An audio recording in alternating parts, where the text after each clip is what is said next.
trying to teach them all lessons. Yeah. Whoa. Yo, Hoop welcome dreams to trying this to make week's it to the episode of league. I'm a Hardwood young Mike Confessions, Jordan balling your out weekly Jeff hoop Teague. confessional where we speak to Six hoopers, rings, tongue sports out, industry got wings. professionals to speak the truth about basketball. My name is Tay. I'm your host, and I got a very special guest today, Mr. Yay Area himself, Simon Enciso. What's going on, bro? Good. How you doing, man? Man, I'm Been a good. minute. I'm good, man. So, man, what's going on, man? How's the bubble life?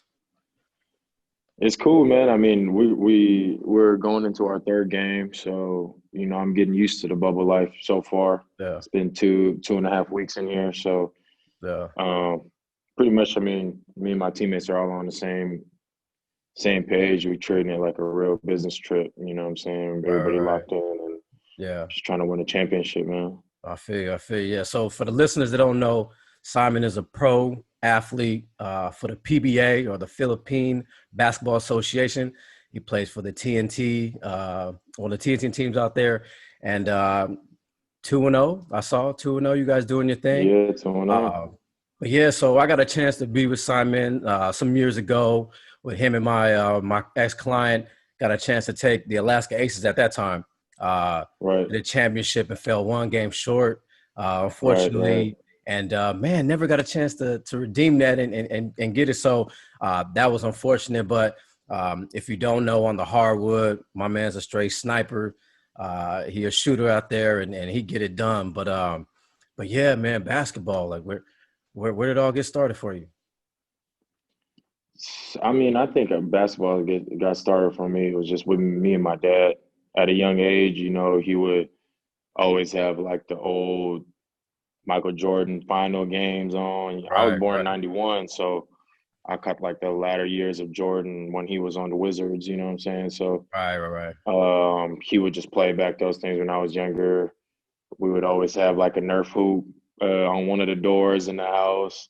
Right. I would always be on that. So him and my uncles, man, just surround me with basketball, family parties, and big basketball fans. We just always have, if it wasn't basketball, then it was the Niners football games on the TV, So just been introduced to sports at a very young age, and kind of just fell in love with it from there. Yeah. So got introduced to Jordan. I think that was kind of all of our introduction. Right. Is Jordan, man. And then, however you want to line it up, between Kobe and LeBron, everybody has that dispute right now. But right. But yeah, so again, you're from the Bay Area, so you got a chance to have that experience. You said you're a Niners fan, may or may not be Golden State Warriors, I'm not sure. But how did that impact your upbringing, and then kind of going into high school and It impacted me a whole lot, just to be surrounded by it, and then sometimes being blessed by my other friends' parents, or my coaches when I was playing in middle school, to be able to like get blessed by some tickets to go to the games, and see the arenas, and just be in that atmosphere. I remember going to Giants games with my dad, and just garlic fries and all that. You know what I'm saying? So that whole thing, man, you get to see it from a fan's perspective, and then fall in love with it as a competitor in your own sport, So it impacted me a whole lot, at a young age. I played in CYO and Park and Rec middle school. Back then I was really, really short, skinny. I used to I wear contacts now, but I used to wear glasses and had to wear like these like chemists, like rec spec goggles on. James Worthy, Kareem, Kareem things, and Horace Grant. I would I would go into the gym. People would be like, "This guy's gonna play," But then I bust their ass, and then they'd be like, "Oh," and then that's how people would remember me, like, "Oh yeah, that guy with the goggles," and I'm like, "Yup." So, just those little things, man, impacted me. So yeah, from middle school then on, I started playing AAU basketball at around like 5th grade. Got to like really experience some competitive traveling basketball. Because in middle school, you join these leagues that are sponsored by these schools, and they want everybody to get playing time. Right. You know, it's all about the fun of the players. Not really. I mean, it's competitive for the people who take it seriously.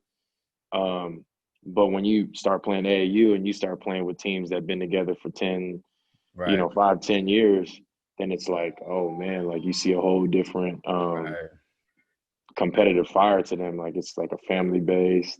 Yeah. And then so once I got that, I ain't even gonna lie, man. Like it kind of took me by surprise. Yeah.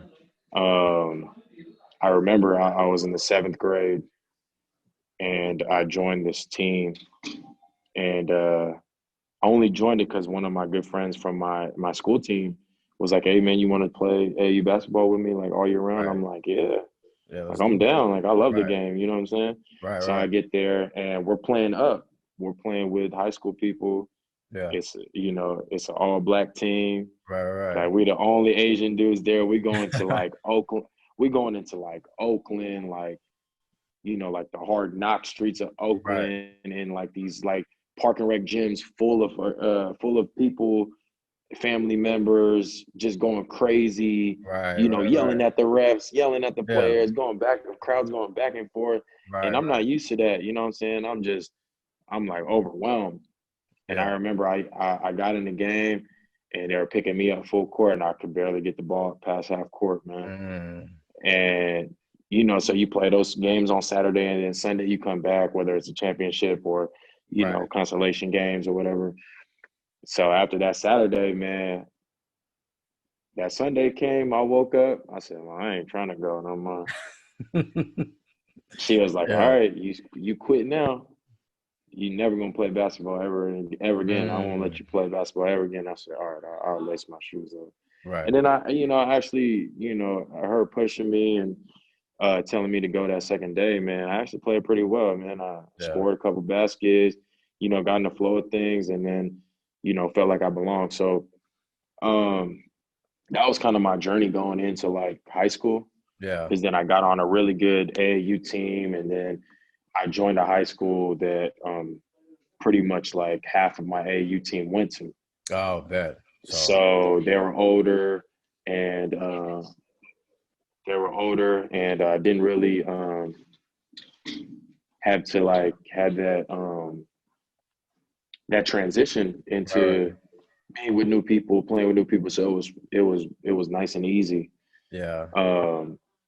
So yeah, like my high school season was pretty dope. I played JV and then I played up for the playoffs on varsity, and just a bunch of my AAU teammates were there. And so yeah, my junior year, I played pretty well. I was on varsity. We were PAL champions. We took the league champs, and then we got knocked off semifinals in the CIF playoffs. And then my senior year, we lost a bunch of those guys. So we had new guys. Yeah. We were taller, but kind of lost the guys that gave us that heart. You know what I mean? Right. Yeah. And I mean, I played really well. I was, leading the team in scoring and defensively and assists and all that. But we just kind of just. Right. It wasn't the same. Knocked off. Yeah, it just wasn't the same. It kind of just knocked off like some of the guys that had built chemistry for all those years. So, yeah, after that happened, I wasn't really recruited highly, as in like D1s or Division II NCAA stuff. So, I actually was getting recruited by a bunch of local JCs. Okay. So, as that, I took the JC route. And I played 2 years at Skyline Junior College. It was right by the house. Yeah. And I played really, really well there. Our league was like the best league in Northern California. Nice. One team, City College of San Francisco, man, just had guys going. They just had guys going D1. Right. Yeah. They just had guys going D1. Actually, the import that plays here every year, Justin Brownlee. I know you remember him. Oh yeah, for sure. He went there. Yeah, he went there. Okay. Yeah, man, they just had everybody go D1 after that. after you go to city. So played against really high level guys there. Yeah. And I actually went up against DeLon Wright. He was there at City College San Francisco. And now, he's on the Raptors and he did his whole thing there. So you kind of after that. Yeah. Oh, go ahead. Sorry.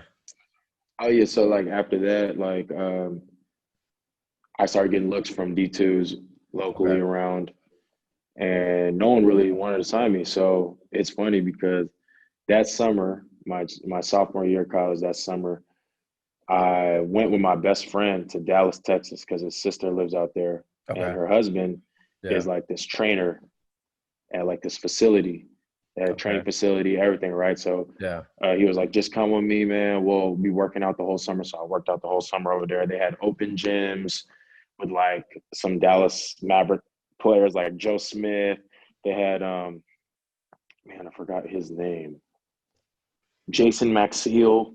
Would come to the open gyms, and me being a fan, I'd be like, hey man, it's cool. I'll take a picture with you, man. Like, you know what I'm saying? So it was cool to see them. And then we actually played against the coach of HBCU out there. Oh yeah. Okay. So after that, he invited us to go visit the campus. Over there while I was out there. So we went visit the campus. And literally 2 days later, he told us to come back. We met the president of the school. And the president of the school had two contracts ready for us to sign. Like, wow, that's what's scholarships. Up. So I had got a scholarship. We both had got a scholarship to go play over there. And after junior college, I didn't have anybody really. I had stats, but the mold of my game wasn't very appealing to D1s, whether they can get like 6'6", guys that can super athletic. Like, what are they gonna do with a 5'11" shooter, can handle the rock? So there just wasn't any opportunity. So I took that at a historical Black college in Dallas, and I was there for half a year. I redshirted. I was gonna start, but some of the credits didn't transfer over. So I would have been in school for super long, and I wasn't really feeling that. So me and my best friend, we moved back home. He went to SF State. I went to Notre Dame Dina Moore, where I finished my college years. And man, like, I had a great senior year. I was going through some stuff junior year. And then all that anger and frustration, man, that junior summer going into my senior year, I just was in the gym with my trainer every day, just getting shots up or working on my game. And it showed. My senior year came and I balled out, and then I made a highlight tape, started sending it out to people who did or who is doing or still doing what I'm doing right now.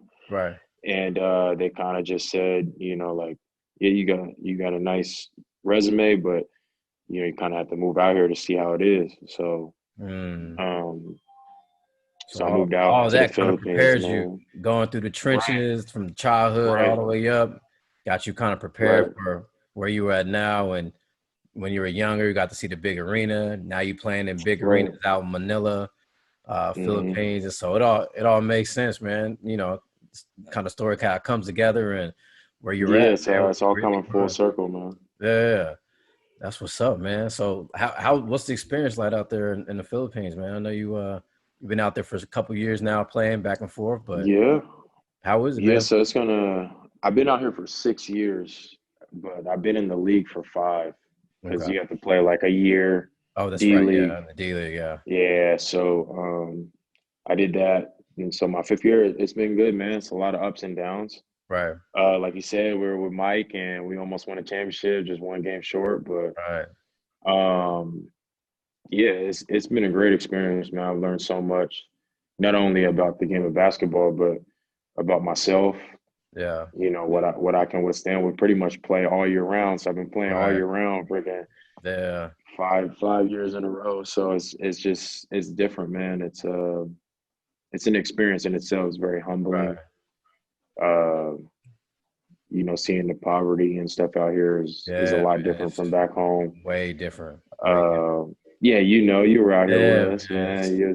It's another world, but beautiful city, but it does have its issues. Right. Beautiful city, but it's very corrupt, very chaotic.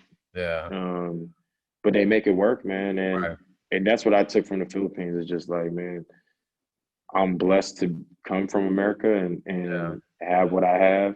Right. I'm not saying that I'm rich or anything because, my parents live in paycheck to paycheck, but, it's definitely blessed to be living in a country, Yeah. of America, where it's clean air, clean water. Right. Out here, man, you can't drink out the faucet, straight out the faucet. You know what I'm saying? Yeah, man. Yeah. It's just different. So, yeah, it's very humbling, man. Like, and then coming out here on my own, like literally when I moved out here 5 years ago or 6 years ago, um, it was the first time I've ever been to the Philippines. Mm. Like I've never visited. My parents, like I said, my parents, we was living paycheck to paycheck. We moved a bunch of times. Yeah. All around the Bay Area, and even a little bit in Sacramento. So, never really got on flights. Like even when Gotcha. I took the flight to Dallas, like that was like my first flight out of state, and I was like, whoa. I was like, shit, man, like I don't know how this is gonna go, right? Yeah. So for me to, get a one-way ticket to go to the Philippines, 16-hour flight, it was a huge culture shock when I got here, man. I just didn't know what to expect. Yeah. Well, man, with that being said, that leads into our segment called Hooper's Confessional. Okay. Where I'm gonna ask you a series of questions. You get to speak your truth. And this segment is sponsored by Black Water. It's the power sports drink, or has the power of a sports drink while maintaining the purity of water. And you can get it 20% off your order if you click on the link in the description below. So, with all that being said, Simon, as it pertains from your childhood to where you're at now, man, what does that basketball mean to you, or what does it continue to mean to you? I mean, right now in my career, in my age, basketball still means a whole lot. Yeah. It's what I do. It's my passion. Yeah. It's what I wake up every day and dream of doing for a living. It's also brought me so many blessings and opportunities Sure. to be able to still get paid in this pandemic. Right. I went home recently because of some family emergencies, and I was working out back home, and all my boys, man, they're like itching to get out to just grab a job somewhere to play basketball. And for me to be like, man, I'm going back to go play in this bubble is like a blessing, man, because not everybody gets to, play at this time, especially, in a time of COVID like this. So, yeah, man, I just feel like basketball still means a whole lot. And I feel like I still have a lot of years left in me, and still got a lot of things to prove and a lot of things to show. And, hopefully winning a championship is one of them. Yeah. And that's cool, man, that the basketball itself allowed you to go from the Bay Area to go back to, the Philippines, and like you said, play the sport you love and get paid for it, even despite, what's going on globally. So that's amazing, man. I'm glad, of all people, you got a chance to really get the experience and have that, for those that are listening, man, he's a solid dude, man. And so my next question, talk about like a memorable moment you had, man, whether it was high school or out there in the Philippines that you had playing, man, like, that you find yourself like, wow, like, yo, I'm really doing this. I think one of the moments was obviously we're out here when we played Ginebra, whether it was a regular season game or in the playoffs, like their fan base is crazy, right? It's wild, yeah. So my rookie season, we played Ginebra, and my import was Al Thornton, lottery pick guy, right, just a beast. Yeah, he scores 69 points. My goodness. And when I get on the floor, I can barely hear my coach. I can barely hear my teammates on the floor.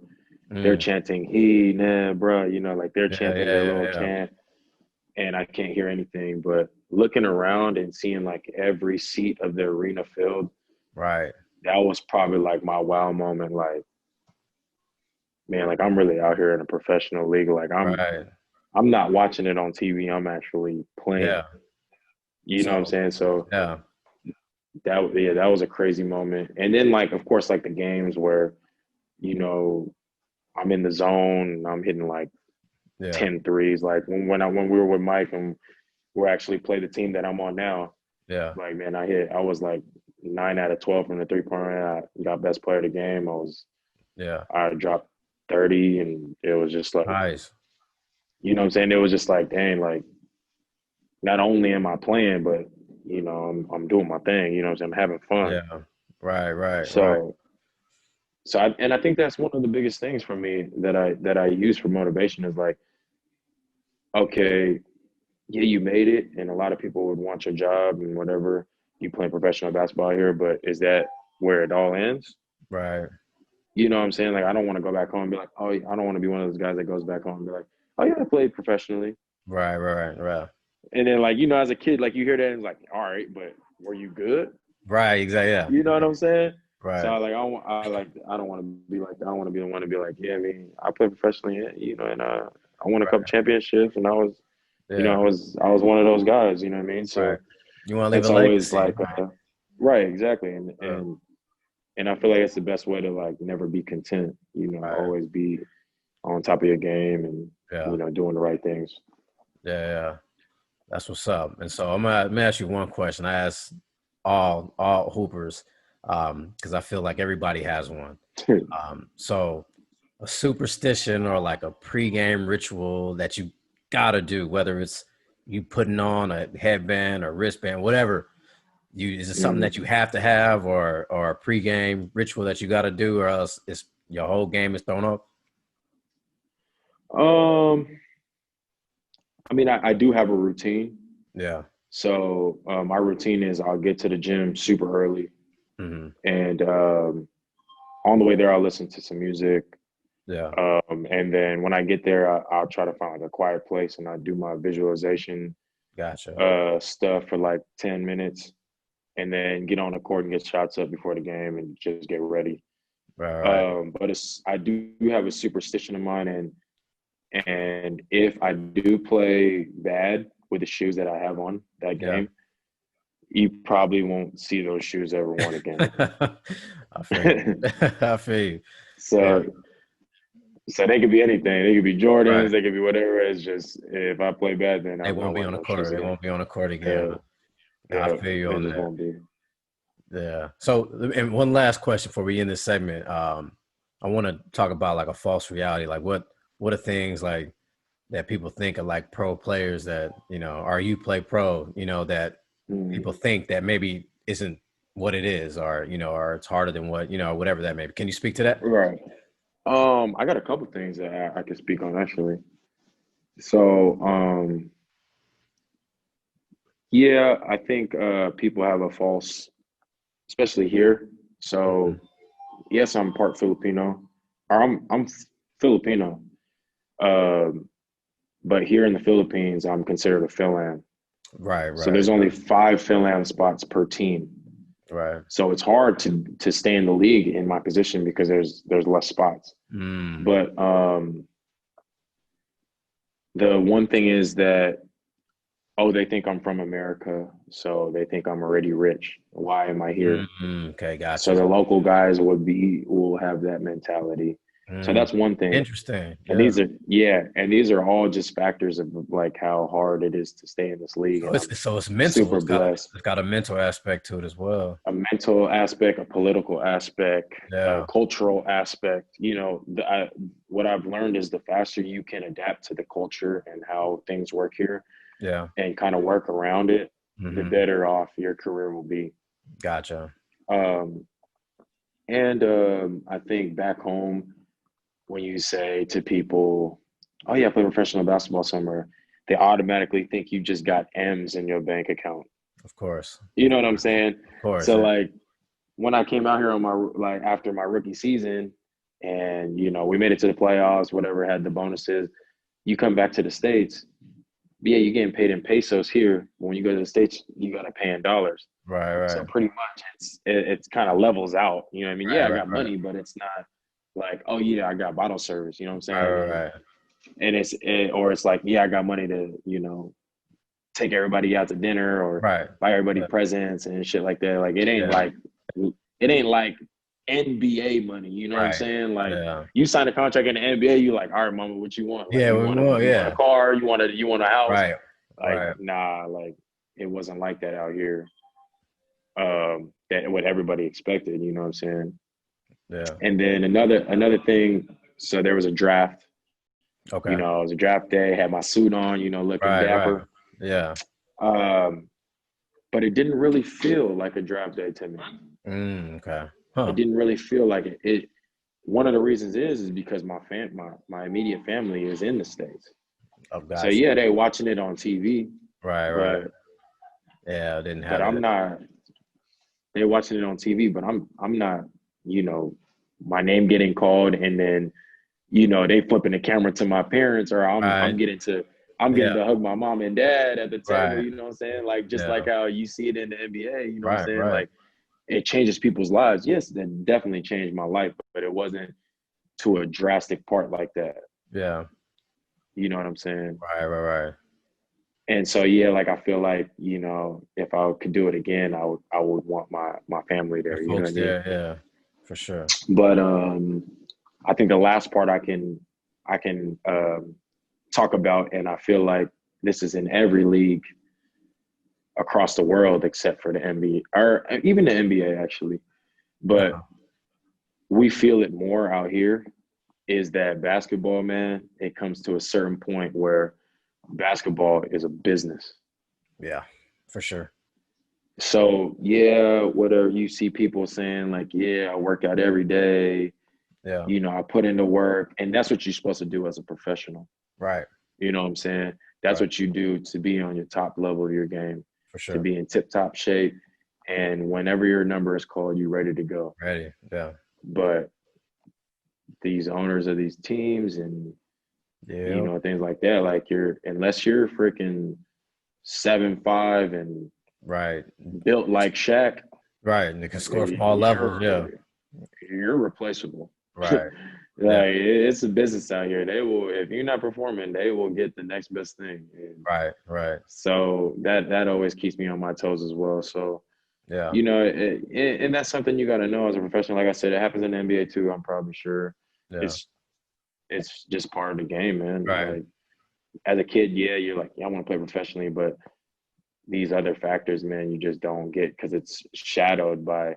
If you work hard, you get this, you get that. You know what I'm saying? Right. You don't get to see the in between the lines type things. For like sure. How everything is a business. How you could put all the effort in and feel like you've done something for the organization, but they don't feel the same way, so they lowball you. You know what I'm saying? So it's a lot of stuff like that.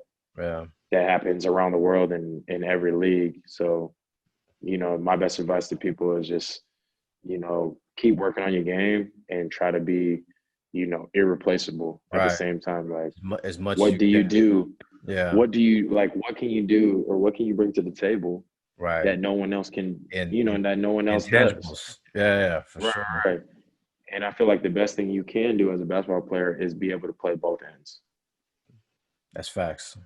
I'll take somebody that plays both ends any day.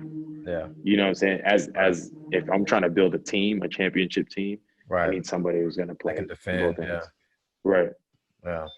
That's what's up. So appreciate that. That'll conclude that segment there of a Hooper's Confessional. So we appreciate that. So which leads me into my next question. With that being said, what's next? What's next for Simon? I know you got your season right now, and I know you talked about how you want to cement your legacy and kind of keep it going. Like, so what does that look like for you?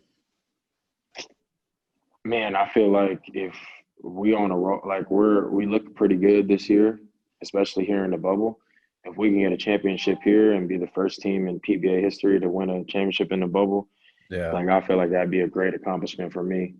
And it would be my first championship, so it would just mean so much, like all the hard work that I put in, paying off. And we have a great chance, man. I mean, we just keep doing what we're doing and show up every day, then I feel like we can get it. I think the next thing is, man, I'm about to turn 30. And I understand that, I'm 5 years in the league, almost 6. Basketball is not always going to be there for me. Right. You know what I'm saying? Like, I'm not getting any younger.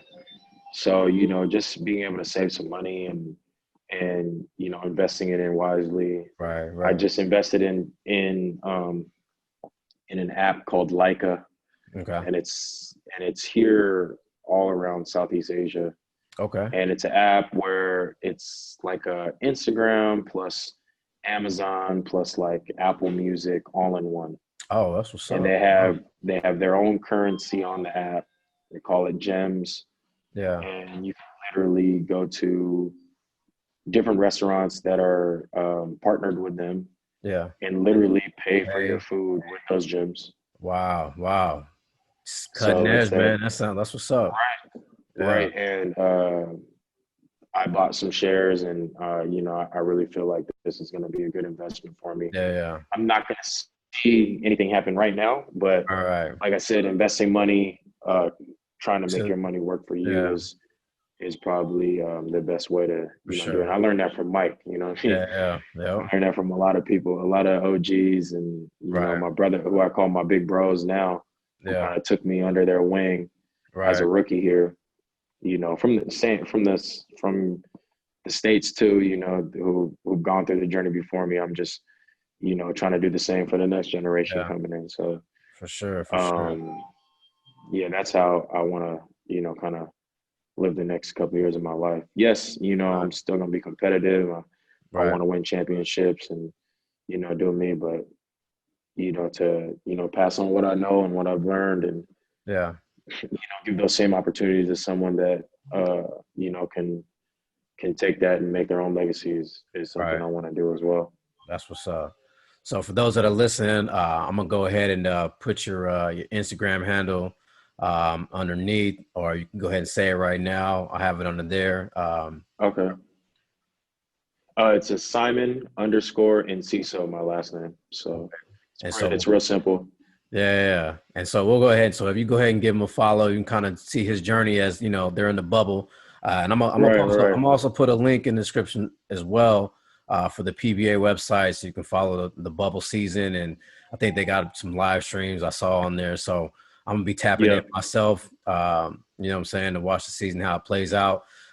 So I'll put that there so everybody can kind of follow, see how the PBA season or the PBA bubble season kind of finish off there. So for sure. And so before we conclude, I gotta ask you a question. If we were to retire you today, right? Mm-hmm. 2 things. What would the number be on the back of your jersey? And what's a nickname either you gave yourself, self-proclaimed, or a nickname that you were given on the court or by your peers, or maybe a mantra or slogan that you always kind of say? If I would retire my jersey, the number would be 0. Okay. Yes, sir. My number is 0, so it would be 0. I don't really have a nickname. There's a couple nicknames that popped up like randomly on the games that I played really well in, and one of them's Fuego Enciso, or the flamethrower. Gotcha. Yeah, because I know so either that thing out. But I mean, I don't really have a moniker or nickname. So gotcha. Probably the mantra that I've always lived by is don't let anybody ever tell you can't do anything. Facts. Like I tell that to people, like to young people who are trying to do what I'm doing, or anybody young like that has a passion. Like, don't let anybody tell you can't do what you want to do. Right. And that goes for anything, life in general. Yeah. But particularly, specifically in basketball, because it's a tough industry, you know what I mean? And like you said, you always got to make yourself relevant. So man. So I appreciate you coming on, bro. It was amazing talking to you again, man. I wish you nothing but the best of luck in the bubble. Again, I'm gonna follow you, and I'm gonna tap in, check in, and see how everything going. But yeah, man, thanks for coming on. So this is going to conclude this week's episode of Hardwood Confession. Again, my name is Tay. I'm your host. I keep them all guessing. Game 5 and I'm shooting like Steph. And I'm full court pressing. That's a Hardwood confession. Steal it. Here comes Chicago. 17 seconds. 17 seconds from game 7 or from championship number 6.